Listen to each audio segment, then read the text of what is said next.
Hi, so today I'm going to be doing a book review on the Shadowhunter's Codex by Cassandra Clare and Joshua Lewis. Now, a couple of things to note before we get started. This is not actually a book, it's obviously a codex, it's obviously about the Shadowhunter world and everything, and it's probably not going to make much sense if you haven't read either the Mortal Instruments series or the Infernal Devices series, which is also there. So yeah, one thing to note is that I really do enjoy this cover. It is a paperback version. I didn't know that there was a hardback version until today, and the hardback version is actually absolutely gorgeous, as the book kind of plays on like an old book feel, as you can see by the spine and how the book is just generally designed and everything like that. So you can just imagine how gorgeous a hardback version of this would be. But the paperback version is still pretty nice too.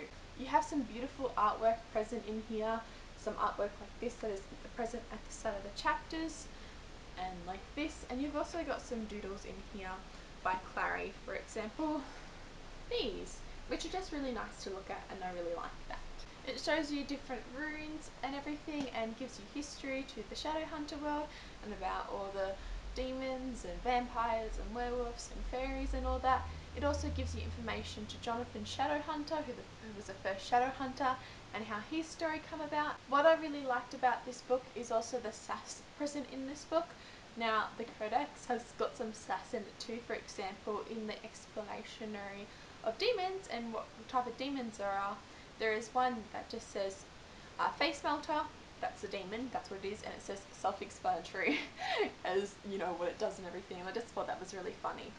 Another part that's funny in it is that both Simon and Clary and also Jace make little notes throughout this codex and everything, and it's really funny. You have some great diamond moments between Jace and Simon, you know, their witty banter, you know how great they are in the series, and just, you know, just their banter throughout this book. And Clary and Simon and Jace too are just really great, and Simon often tells Clary and Jace to get a room, and their banter throughout the book is just actually really hilarious, and it's one of the things that I really enjoyed. Now, unfortunately, I think I picked this book up when I wasn't really in the mood to read it. I picked it up when I think I probably should have picked up a normal book, because unfortunately I didn't enjoy it as much as I would have liked to. I'd just been doing uni assignments and everything, so my head was filled with uni stuff and everything, and just to come back and to learn about like other stuff, it just kind of felt like work. Even though the Cassandra Clare does a great job of putting a lot of wit and humour into it, just as a Shadowhunter guide, and makes it really interesting, and also Simon and Clary and Jace's, you know, little commentary, and it makes it really great. And I really did enjoy those bits. It was just, I don't think I was in the right mood to read this, so unfortunately I didn't enjoy it as much as I would have liked to.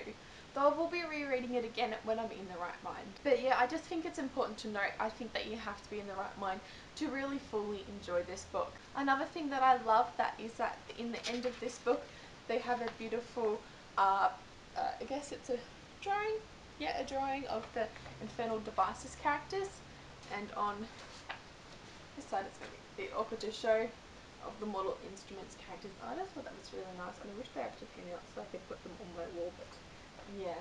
This book was really interesting, and it was full of history. A lot of it I did know already, but yeah, some of it I didn't know, and it was really interesting, and yeah, it was really great, and it was fun to pretend that I was going to become a Shadowhunter. There's some really great sections in here. There's a bit where you can choose your name of a Shadowhunter. For example, you could just put two words together, and that makes your Shadowhunter name, so I'm just going to do two random just to show you. Hunter Tree, so my name is Hunter Tree.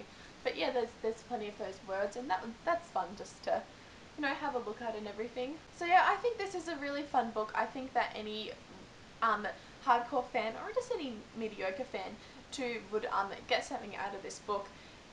Not even just the Simon and Jace and Clary moments in this book, you know, their little banter and everything, it just makes it hilarious. When the commentary comes up, it's often witty and great. And at the end of each chapter, there's little spaces for notes, and just the notes at the end of the chapter that the three talk about is just hilarious. I just feel like to fully enjoy the other parts of the book, like the more textbooky stuff, I would have had to be in the right mood for it, and just unfortunately I wasn't. I was just more in the mood to read a proper book, I think. So yeah, I'll definitely be picking it up again, but I think that's something to keep in mind. I also feel like I paid $20 for this in Book Depository, and I feel like maybe that was a little bit too much. I would have preferred if it was a little bit cheaper for what it is, but at the same time I don't regret it, but the banter for me was worth it. I ended up rating this book 3 out of 5 stars, maybe 3.5, and that was based on in the mood that I was reading it and everything. I feel like if I had read it, as I said, when I was more in the mood to read it, it would have been maybe a higher rating. But yeah, in the mood that I was reading it and everything, that was just based off the mood that I was reading it. I wasn't really in the mood to read it. So yeah, 3 out of 5 stars for me. Though, as I said, if I had been in the right mood, it may have been more. I'd really love to hear your thoughts on this book if you've read it and if you've got it and what you thought of it. I'd love to discuss it down below with you, or if you plan to pick it up anytime soon or you'd like to know more about the book, just comment down below and I'll be happy to talk to you about it. And I guess subscribe if you'd like to see more book reviews from me, and like this video if you liked it, and I'll see you next time. Bye!